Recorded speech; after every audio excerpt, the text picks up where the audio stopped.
so we're in finals right now, so I can sympathize. I know you guys are in a busy time, so I do appreciate you coming out. And I am a lifelong patient with chronic illness. So my book, In the Kingdom of the Sick, is actually my second book. My first book is all about chronic illness in young adults, so 20s and 30s. And this is much more of a big picture book. It's the social history of chronic illness in America. And as we'll see, there's a lot of complex themes in this book, but I think the gender and pain issue is by far the most resonant and probably the most relevant. And, from the volume of emails that keep coming in from the New York Times, and I was just talking about gender and pain with Terry Gross on Fresh Air, and emails keep coming, so I know that this is something that really affects so many of us. And I think is, again, perhaps the most compelling issue of all the ones I talked about. So I'm going to talk just a little bit about the book itself, so you can kind of contextualize it, and then do 2 short readings, one from a disability rights chapter, and then one from one of the 2 chapters that talks about gender and pain, because I think that there is such an obvious and unique crossover between disability and chronic illness. So, and then hopefully we'll open it up to questions and answers, because that's always my favorite part of things. So, first of all, again, thank you so much for having me here. As a writer, doing a lot of this work when most of the world is asleep, it's always nice to be at this stage of things, and you can actually see people and interact with people. And I'm thrilled to be here at the request of a student group. As I said, I am an instructor myself, so I really appreciate that. And I do just want to say, I'm thrilled to have a hard copy, but I did have a chance to read the digital version the other day of your inaugural newsletter, and I think you're doing a fantastic job. So I'm thrilled that you reached out, and I'm happy to be here. 2 questions that I've been getting a lot lately about this book, pretty much everywhere I go. Why this book, and why now? So, quite simply, we can't afford to ignore chronic illness. As you probably know, an estimated 133 million Americans live with at least one chronic condition, although most people collect more than one as they go. By 2025, that number is expected to reach 164 million people. It's responsible for 7 out of every 10 deaths with chronic disease, as well as 3/4 of all healthcare spending. So certainly it's an economic issue, but it's so much more than that. It's so much more complex than simply looking at dollars spent. It is not something that will happen to other people. It is happening to us, or it will happen to someone we know. That's what the numbers tell us. And the problem with that is that there are still these underlying assumptions and misconceptions about chronic illness and the patients who live with chronic illness that are problematic. So, for example, there's still this idea that people who are sick through their own fault, right? They did something wrong, they made a decision, and it's their fault, right? And we could look at, say, HIV/AIDS or type 2 diabetes as sort of modern manifestations of that. And sort of along that line, there's this underlying idea as well that people with chronic illness are somehow weaker, right? That if they just could push through it like the rest of us, that they wouldn't have problems, right? And this is certainly amplified in the way that we treat women with pain, who are often told, research suggests and experience suggests, they're often told their pain is either in their heads, or again, that they should just be able to push through it the way the rest of the world does. So, that is something that we will absolutely dig into in a moment. Scholar and medical historian Roy Porter asserts that disease is a social development no less than the medicine that combats it. And this was true centuries ago when all we knew about medicine was that disease came from an imbalance in bodily humors. When infectious plagues were blamed simply on divine retribution, that people were acting a certain way, and this was their punishment, right?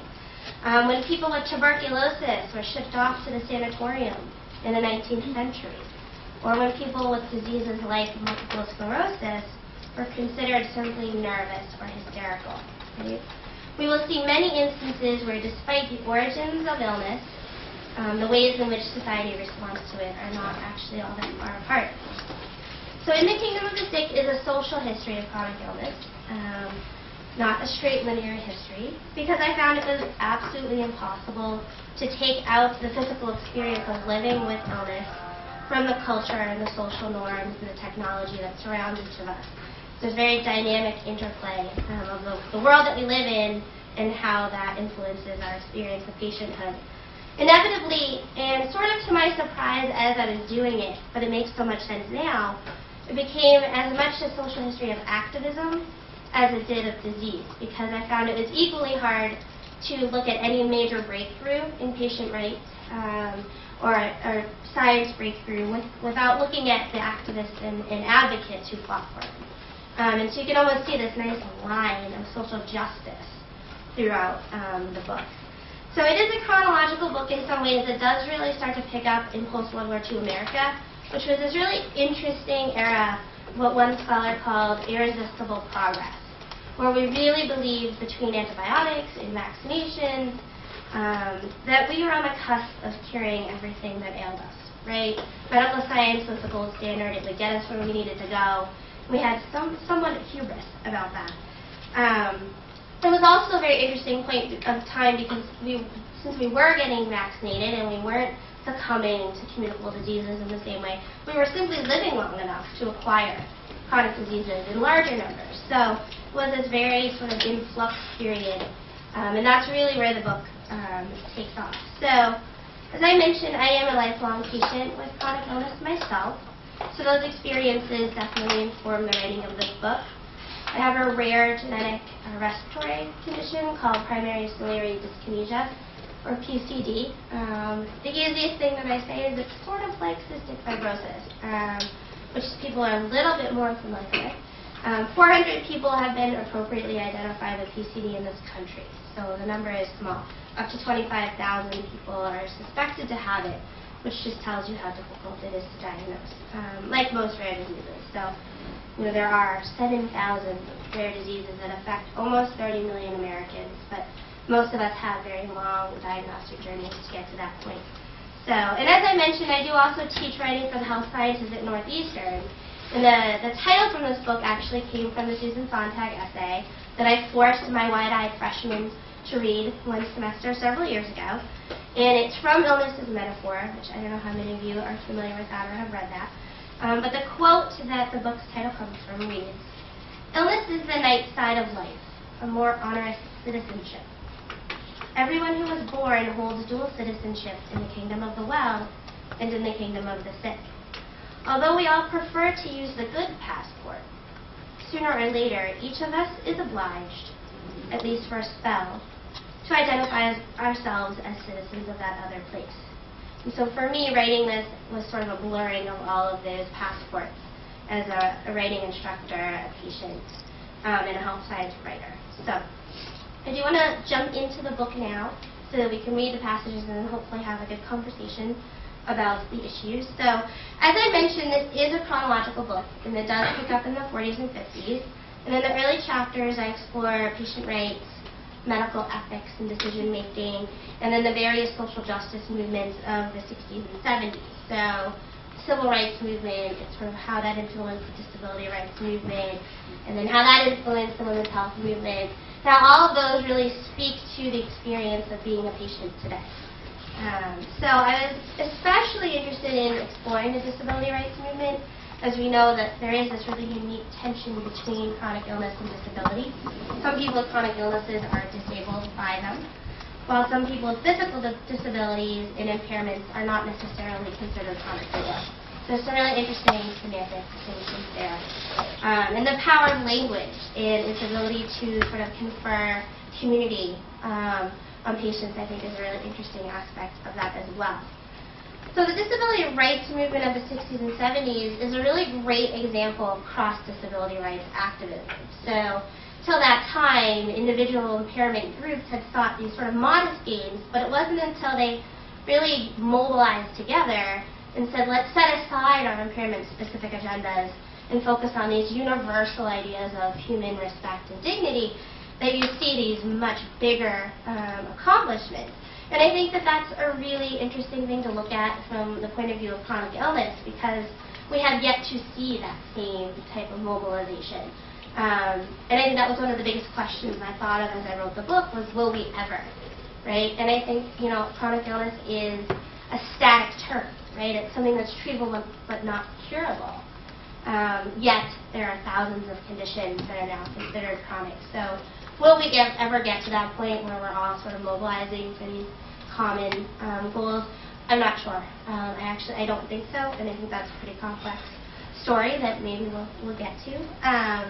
But I think that we can certainly see a lot from the disability rights movement, and we benefit to this day from it in many, many ways. Cynthia Toussaint, who is an advocate who founded For Grace, which is a pain foundation. She has complex regional pain syndrome and fibromyalgia and is disabled by these conditions, told me in the course of interviewing her for this book that people with chronic illnesses were let out of the closet by the movements in the 60s and 70s. All this empowerment has certainly helped. We deserve dignity and respect, and that movement has given us that. And we've also, more pragmatically, acquired a vocabulary to discuss our needs. So even if we're just talking about needs in the classroom or needs in the workplace and accommodation, the disability rights movement really gave us a framework for that. So most chapters in the book start with a very present-day narrative where we're seeing patients and hearing their stories as sort of a context setting for the history that follows. And so I've selected passages from those sort of opening narratives. So in the passage I'm about to read from Chapter 3, which is Disability Rights, Civil Rights, and Chronic Illness, you will hear from a patient named Aviva Brandt, who is a former AP reporter with a still as yet undiagnosed pain condition. Duncan Cross, who is a 30-something patient with Crohn's disease, which is an autoimmune disease. I should add that that is actually a pen name, that Duncan Cross, for professional reasons, has blogged about health for years and has never used his real name, which I think is an interesting point of conversation in of itself. Dr. Joe Wright, who is an internist actually just down the road at Beth Israel. Rosalind Jaffe, who is from Newton, actually, and is a patient herself who works with keeping patients with chronic illness employed. So she's a life coach for people with chronic illness, as well as Dr. Sarah Whitman, who is a psychiatrist who works with men and women in pain. So I just wanted to sort of give you the cast of characters before I read a little bit about the disability rights chapter. So, when Aviva Brandt, a 43-year-old former Associated Press reporter, suddenly became ill in July 2007, she expected to either feel better quickly or receive a diagnosis for an ongoing problem. What started out as pneumonia, chest pain, and a hospitalization rapidly turned into ongoing, debilitating pain and fatigue. More than 4 years later, she has undergone numerous tests and consulted with specialists in rheumatology and neurology, and still, she has not received a final diagnosis. And actually, even now, present day, since I wrote this, she has not yet received a diagnosis. So, healthy people don't understand how a person can be sick for months and years and have doctors still not know what's wrong with her. Some people get a funny look in their eye, like they think it must be all in my head, because otherwise, wouldn't I have a diagnosis by now? Medical science is so advanced, with all this technology and such. So how come good doctors can't figure out what's wrong with me? Brandt asked. She desperately wants a specific diagnosis, a URL she can pull up and recognize herself in. Beyond the intellectual disappointment of not getting an answer, more pragmatic questions plague her. Would her current medication regimen differ if she knew what was wrong? What else could she be doing to improve her health and quality of life? Will her lack of a specific diagnosis hamper her ability to receive much-needed Social Security disability insurance benefits? And of course, there is the frustration of how to answer the inevitable question lobbed at her from friends, family, and just about everyone else she comes into contact with. So what's wrong with you, anyway? Dr. Sarah Whitman, the psychiatrist who specializes in treating people with chronic pain, finds such semantic distinctions critical. In my work, I don't use the term chronic pain patient, but insist on saying the patient with chronic pain. It's a small difference in phrasing, but one that reflects what you see first, the disease or the person. It's a sentiment that stretches across diagnostic boundaries. The term PWD, which is person with diabetes, is a common one in the popular diabetes online community, rather than the term diabetic. as in he is a diabetic. Person has diabetes. Person is not diabetes. I tend to use illness more than condition or disease, Brand says. To me, condition refers to something I live with that doesn't have much impact on my daily life. I have many allergies and asthma, but because they're almost entirely under control, I consider them a condition I have. No big deal. Sure, there's places, animals, and foods I need to avoid, but I've been living with that my entire life, and it's second nature, to the point that it's essentially something I deal with subconsciously. I like the word disease, Brand continues, and will probably use it if and when I get a diagnosis. But to me, the word implies that you know what you have. It's a scientific word in some ways.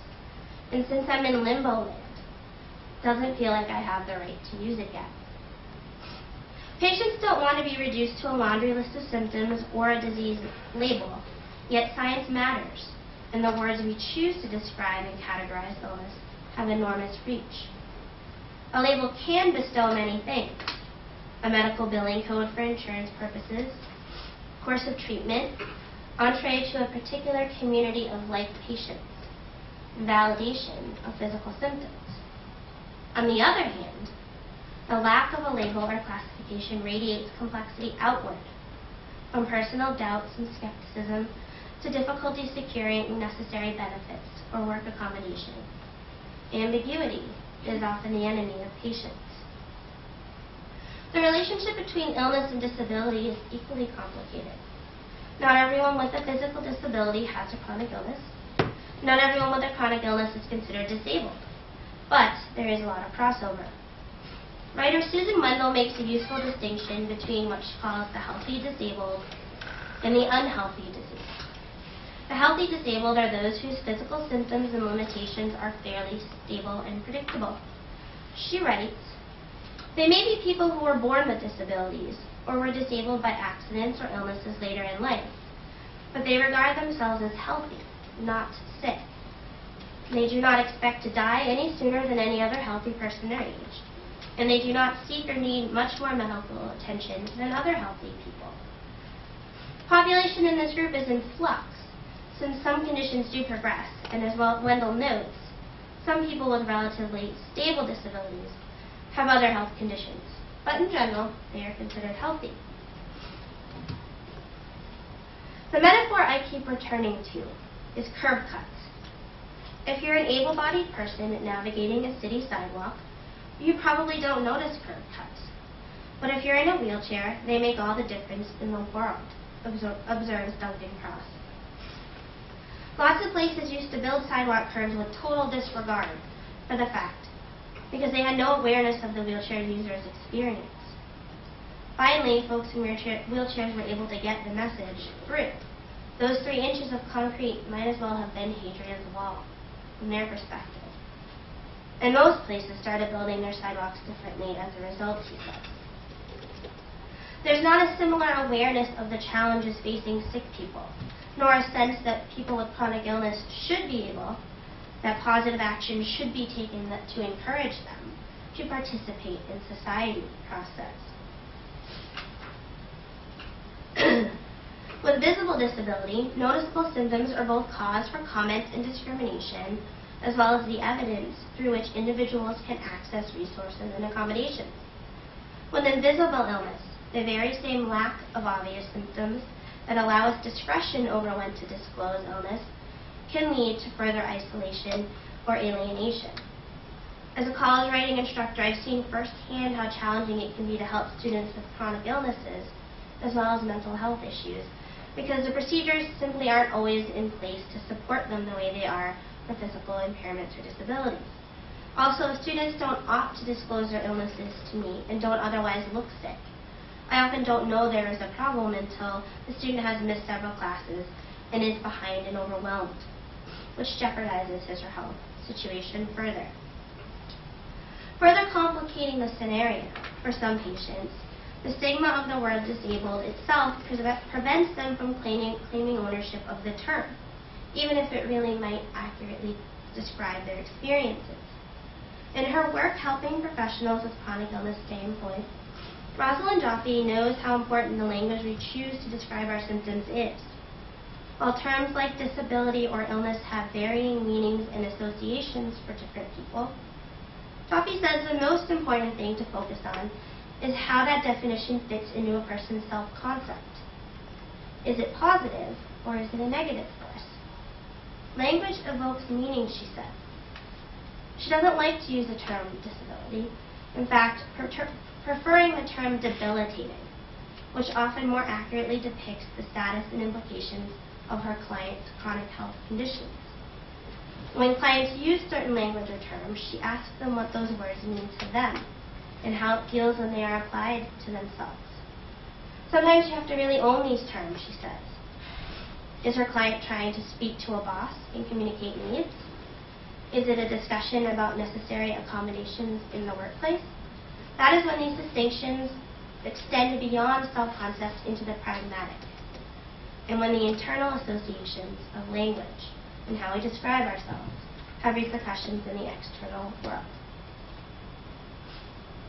So now I'm going to shift gears slightly and talk about the next chapter in the book, which is chapter 4.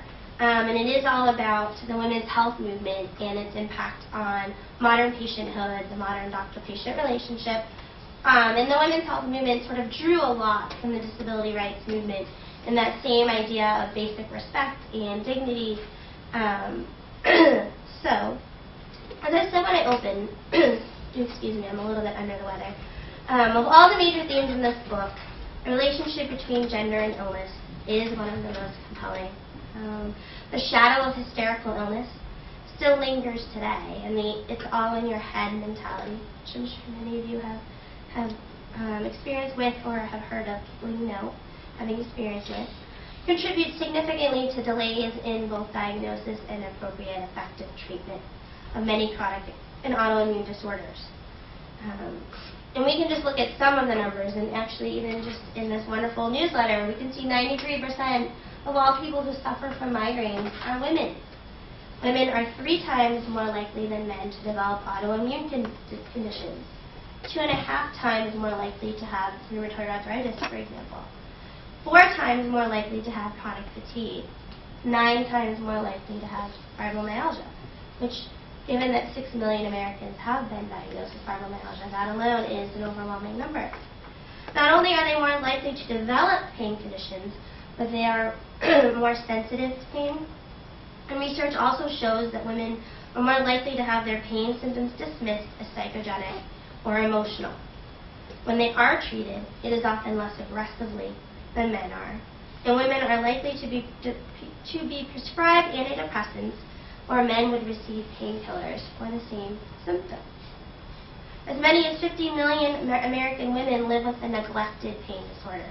So that's one that's poorly understood or poorly researched and is almost uniformly female in nature. So look at, say, interstitial cystitis or endometriosis, for example.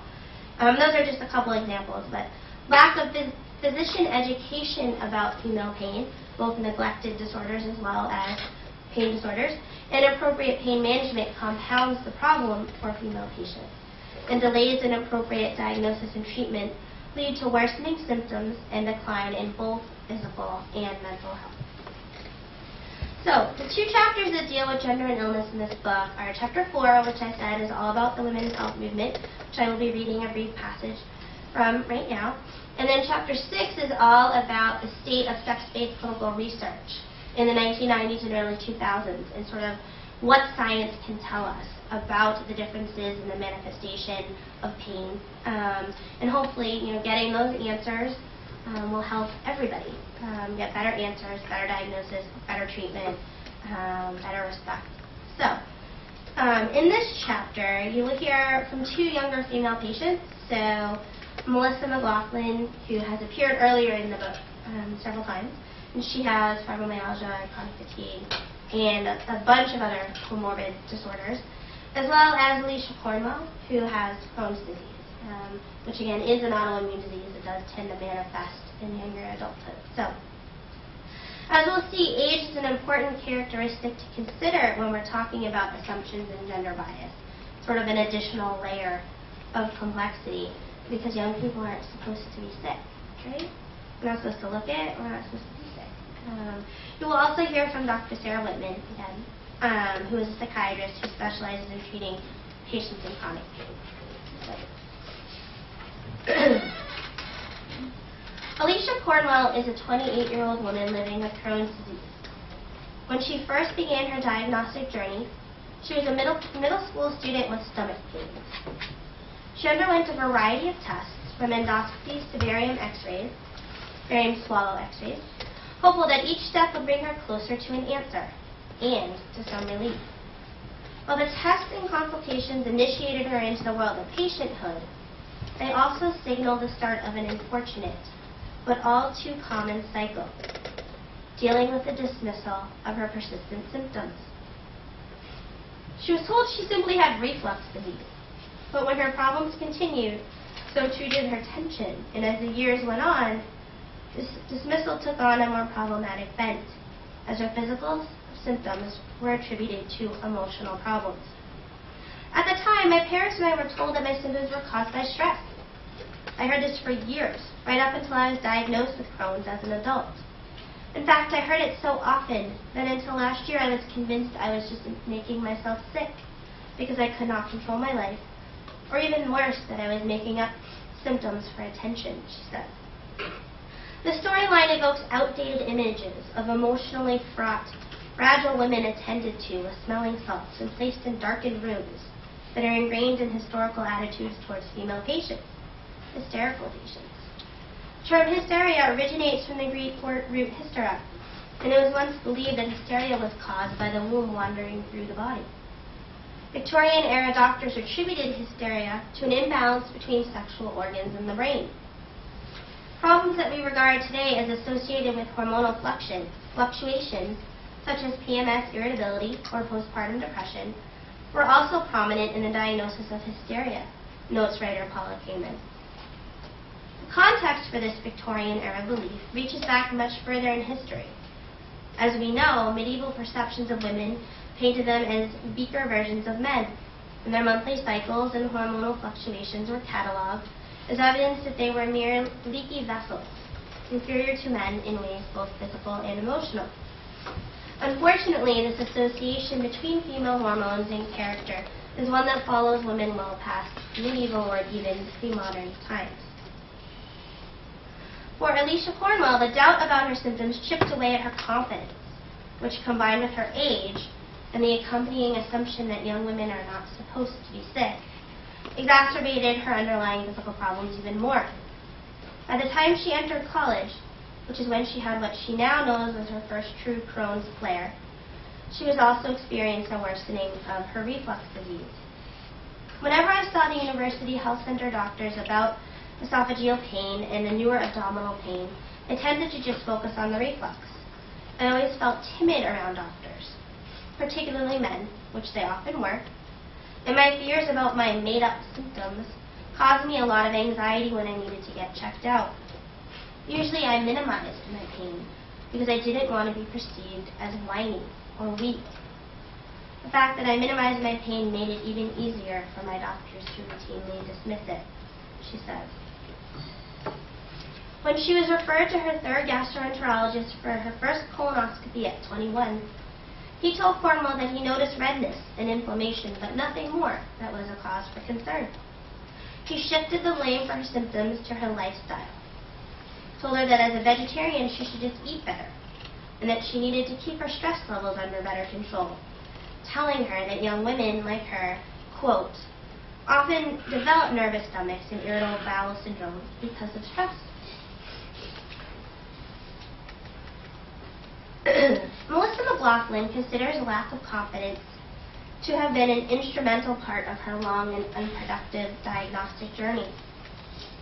I was a shy and quiet 15-year-old who brought her mother into every appointment, originally because the brain fog made concentrating and remembering difficult.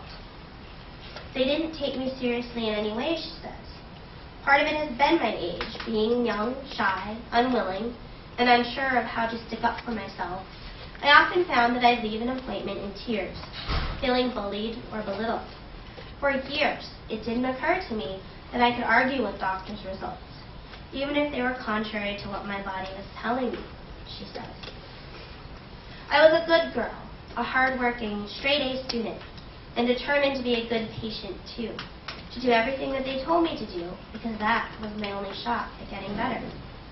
I'd say it was about 6 years into things, about midway through college, that I finally decided that it was up to me, not to them. If something was making me worse, I could stop doing it, even if the doctors told me I should keep doing it. If I could go back, I'd change that. That sense that they had all the control, not me, she says, honing in on one of the most important elements of female patienthood, the balance of power in the doctor-patient relationship. As a psychiatrist working with men and women in pain, Dr. Sarah Whitman reminds us that this imbalance of power and skepticism has far-reaching roots. Historically, when women have reported medical symptoms, these aren't taken as seriously as when men do. For example, research has shown that men and women both report equivalent cardiac symptoms, but men receive more thorough evaluations. And for equivalent diagnosed cardiac disease, men receive more aggressive and definitive treatment. So a woman reporting pain may be more likely to be dismissed or have her distress downplayed, she says. There are some medical illnesses that are unique to women, for example, certain pelvic pain disorders. These are significantly under-researched, and it can be difficult to find physicians with appropriate training and clinical experience to treat them. The lack of training and clinical experience perpetuates the cycle. Women aren't correctly diagnosed because their physicians don't know what to look for. Their symptoms worsen, which can have profound emotional effects as well. From there, it is not a huge leap to write off their symptoms as hysterical or psychogenic. When thinking about the challenging and often unsatisfactory experience patients have had with physicians, Dr. Joe Wright sees part of it as the process of struggling with the power relationship that happens whenever we go to doctors. From the perspectives of patients, they feel, quote, I had social power until I walked into this room.